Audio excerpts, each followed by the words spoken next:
Hello friends, चॅनलमध्ये तुमचं खूप खूप स्वागत. चॅनलला सबस्क्राईब केलं नसेल तर लगेच करा, म्हणजे माझे रिव्ह्यूज तुमच्यापर्यंत लगेच पोहोचतील. आज मी बोलणार आहे या आठवड्यात रिलीज झालेल्या फर्स्ट क्लास दाभाडे या मराठी फिल्म बद्दल. चला तर मग सुरू करूया. हे सोनू थोडा आधी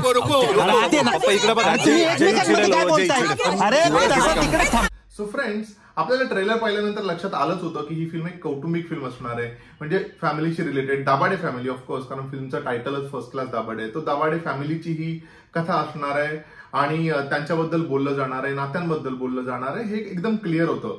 पण आता तुम्ही माझा थंबनेलही पाहिलाच असेल, तर आता तुम्हाला आणखी उत्सुकता लागली असेल की थंबनेलमध्ये असं का म्हणतोय मी. सांगतो. सो बेसिकली ही एक फॅमिलीचीच कथा आहे, म्हणजे 3 भावंडांची कथा आहे. ते दाभाडे फॅमिलीमध्ये आहेत आणि त्या 3 भावंडांमध्ये आलेले डिफरन्सेस किंवा वडील आणि मुलगा यांच्यात आलेले डिफरन्सेस किंवा त्याही उपर सांगायचं झालं तर त्या फॅमिलीमधला एक मुलगा आणि त्याची गर्लफ्रेंड यांच्यामध्ये आलेले डिफरन्सेस. सो बेसिकली सगळ्या नात्यांमध्ये येणाऱ्या डिफरन्सेस बद्दलची ही कथा आहे.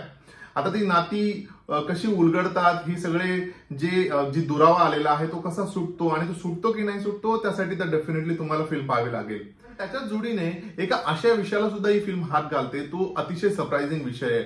म्हणजे त्याबद्दल थोडंसं हेजिटेशन आहे किंवा आपण त्याबद्दल बोलायचं टाळतो किंवा त्याबद्दल इग्नोर केला गेलेला आहे किंवा त्याबद्दल बोलण्याचा कम्फर्ट नाही, असे अनेक कारण आहेत आणि त्या मुद्द्यालाच ही फिल्म हात घालते. बरं, त्यासाठी फॅमिली ओरिएंटेड ड्रामा केला गेला हे त्यातून जास्त सरप्राइझिंग वाटतं की एक फॅमिली ड्रामामध्ये हा असा एक विषय आणला गेलाय किंवा असं एक सरप्राईज आणलं गेलंय जे कम्प्लिटली, म्हणजे आपण जेव्हा ट्रेलर पाहिले किंवा इतर त्यांचे कॉन्व्हर्सेशन पाहिले, कुठेच त्यांनी हायलाइट केलं नाही की असा काही विषय या फिल्ममध्ये असेल. आणि त्यामुळे आपण जास्त सरप्राईज होतो आणि असं वाटतं टुवर्ड्स दी एंड की येस, आय मीन अशा विषयांबद्दल बोललं गेलं पाहिजे आणि याच्याबद्दल अवेअरनेस आला पाहिजे. सो एक चांगली गोष्ट जी मला वाटली म्हणजे बॉलिवूडच्या खांद्याला खांदा लावून बॉलिवूडमध्ये जे विषय अशा बोल्डली प्रेझेंट केले जात होते किंवा त्याच्यावर कमर्शियल फिल्म बनवल्या जात होत्या, मराठी चित्रपट सृष्टी सुद्धा त्याच्यात हळूहळू बेबी स्टेप्स घेत अशा विषयांकडे जाते आणि त्यामुळेच फर्स्ट क्लास दाभाडे ही फिल्म स्पेशल आहे. त्यामुळे म्हणूनच मी तो थंबनेल ठेवलाय आणि तुम्हाला अजून जास्त म्हणजे नक्की काय आहे त्यासाठी तर डेफिनेटली जाऊन तुम्हाला फिल्म पाहावीच लागेल. बोलूया या फिल्म मधल्या कॅरेक्टर्स बद्दल. सो जसं की म्हटलं की ही एक कौटुंबिक फिल्म आहे, एक फॅमिली ड्रामा आहे आणि डेफिनेटली ही अख्खी फिल्म आहे ती 3 भावंडाच्या अवतीभोवती फिरत राहते. सो जे साकारले क्षितिजो, सिद्धार्थ चांदेकर आणि अमेय वाघ याने, तो यांच्याच अवतीभोवती ही अख्खी स्टोरी फिरत असते आणि त्यांच्यातल्याच नात्यांबद्दलची ही गोष्ट आहे आणि तीच आपल्याला दाखवायचा प्रयत्न केलाय. त्यांच्यातली केमिस्ट्री ती खूप छान आहे, त्यामुळे ती स्क्रीनवरही तशी रेप्लिकेट होते. दिसताना त्यांच्यामधले काही सीन्स आहेत, स्पेशली क्षितिजोग आणि सिद्धार्थ चांदेकर मधला एक जो सीन आहे जो बोटीत बसून केलाय, अप्रतिम सीन केलाय आणि त्यामुळे त्यांच्या कॅरेक्टरच्या शेड्स आहेत त्याही खूप वेगवेगळ्या दाखवल्या गेल्यात. त्यामुळे आपल्याला बघायला मजा येते. सर्टन लाईट मोमेंट्स आहेत, भावंडांमधले जे भांडणं आहेत किंवा फॅमिलीने एकत्र बसून फोटो बघण्याचा एक जो पर्टिक्युलर सीन आहे तो बघण्यात अजून मजा येते. म्हणजे समहाव तुम्हाला जर का तुम्ही हम साथ साथ हे पाहिला असेल तर त्याची आठवण करून देतो, म्हणजे तो सीन जो आहे पर्टिक्युलर. त्यामुळे हे खूप छान वाटतं स्क्रीनवर बघायला. तुला वाटतं का तू एकदम परफेक्ट आहे, आपल्या तिघांमध्ये एकदम बेस्ट? हे फालतूचं लेक्चर देऊ नको मला. खड्ड्यात जागा तुझा खड्डा. या व्यतिरिक्त राजश्री भावे ही आपल्याला अमेय वाघच्या पत्नीच्या भूमिकेत आपल्याला दिसते आणि मिताली मयकर ही सिद्धार्थ चांदेकरच्या गर्लफ्रेंडच्या रोलमध्ये आपल्याला दिसते. उषा नाडकर्णी या अगेन एक टिपिकल आत्याचं कॅरेक्टर अतिशय उत्तमरित्या प्ले करून जातात आणि खूप खळखळून हसवतात. हरीश दुधाडे यांनी सुद्धा त्याचा रोल अतिशय उत्तमरित्या केलाय. त्याच्यामुळे त्याच्या कॅरेक्टरमुळे अनेक लाईट मुवमेंट्स आहेत चित्रपटात, त्यामुळे हसायलाही येतं, मनोरंजनही होतं. सो अगेन इन नटशेल त्यांनी खूप चांगल्या पद्धतीने रोल केलाय. पण मला निवेदिता सराफ यांनी साकारलेली आई या फिल्ममध्ये खूप जास्त भावली. म्हणजे ती त्या कुटुंबासाठी तिची चाललेली धडपड किंवा ह्या भावंडांमध्ये आलेले डिफरन्सेस कसे कोप अप करायचे आणि कसं सगळ्यांना सांभाळून घ्यायचं आणि सततचा तिचा एक जो प्रयत्न आहे की ही फॅमिली एकत्र यायला हवी किंवा हे जे दुराव आहेत हे कमी व्हायला हवेत, संपायला हवेत.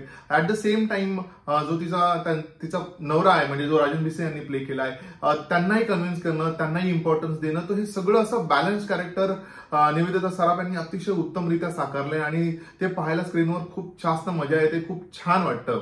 आणखी एक ऍक्ट्रेस जी म्हणजे फार नोन फेस नाहीये किंवा मी तरी तिचं फार जास्त काम पाहिलेलं नाहीये, तुम्ही पाहिलं असेल तर मला कॉमेंट करून सांगा, पण ती यांच्या बरोबरीनेच भाव खाऊन जाते, स्क्रीनवर खूप छान दिसते आणि तिचा प्रेझेन्सही खूप छान आहे. ती म्हणजे तृप्ती शेडगे. तिने राजश्री भावे हिच्या मैत्रिणीची भूमिका केली आहे, पण तिच्या वाट्याला आलेले सीन तिने उत्तमरित्या केलेत आणि त्यामुळे तिचं कॅरेक्टरही आपल्याला लक्षात राहतं. आता बोलूया फिल्मच्या लेखन दिग्दर्शनाबद्दल. सो या फिल्मचं लेखन केले हेमंत ढोमे याने. मेजरली आय थिंक त्याने लिहिलेल्या फिल्म तो स्वतःच डिरेक्ट करतो. बारिंग मला वाटतं पोस्टर गर्ल त्याने लिहिली होती आणि समीर पाटील यांनी दिग्दर्शित केली होती. पण त्याचा ट्रॅक रेकॉर्ड जो आहे तो स्वतः लिहिलेला फिल्म स्वतःच डिरेक्ट करतो. सो या आधीच्या त्याने लिहिलेल्या फिल्म सांगायचं झालं तर जसं मी म्हटलं पोस्टर गर्ल, जिम्मा, जिम्मा 2, बघतोस काय मुजरा कर, आणि या सगळ्याच फिल्म बॉक्स ऑफिसवर चांगला बिझनेस केला आहे, चांगल्या गाजलेल्या आहेत, प्लस लोकांच्या पसंतीस उतरलेल्या आहेत. त्यामुळे त्याला ऑडियन्सची जी एक आवड म्हणा किंवा ऑडियन्सचं पल्स त्याला माहिती आहे आणि त्या पद्धतीने तो त्याच्या फिल्म लिहितो आणि त्यामुळेच ऑडियन्स हुक होतं किंवा ऑडियन्स एंगेज होतं त्याच्या फिल्म बरोबर.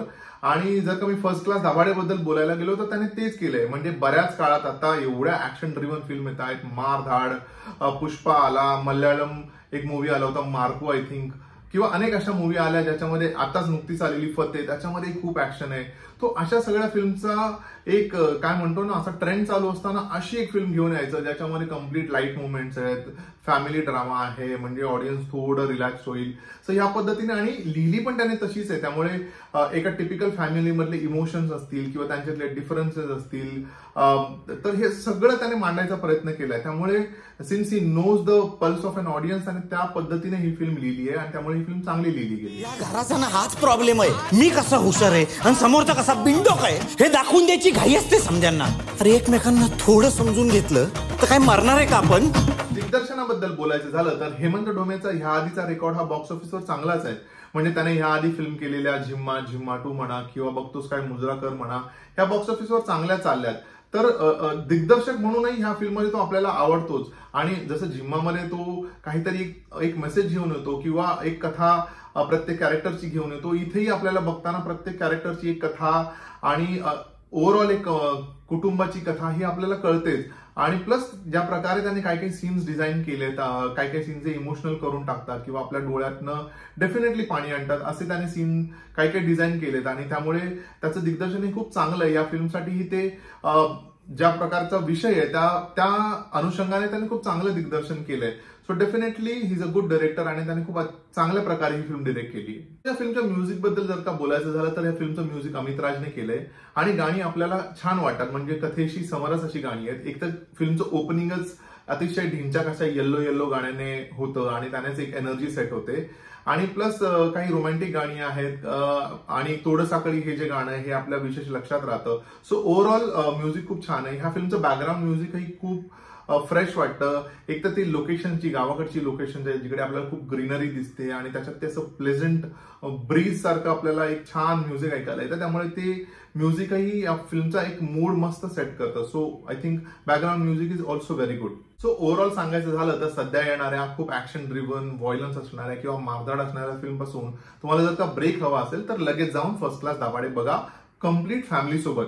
बट येस, जसं मी थंबनेल मध्ये म्हटलंय 18+ असायला हवं तुम्ही, कारण आय स्टील स्ट्रॉंगली फील की जो मुद्दा आहे ना तो अडल्ट साठी आहे. आणि सो मी हे डेलिबरेटली खूप अंडरलाईन करतो की 18+ असाल तर जाऊन फिल्म पहा, कारण ही कौटुंबिक फिल्म आहे. तो फॅमिली डेफिनेटली बसून बघू शकते. बट जो मुद्दा आहे तो थोडासा हडल होतो की सगळ्यांनी इरेस्पेक्टिव्ह ऑफ एज ती बघायची का. And this is again my personal view आणि म्हणून मी तुम्हाला सांगतोय. बट येस, तुम्हाला एक मनोरंजन होईल, एक रिलॅक्स वाटेल, एक चांगली फॅमिली फिल्म बघितल्याचा फील डेफिनेटली येईल.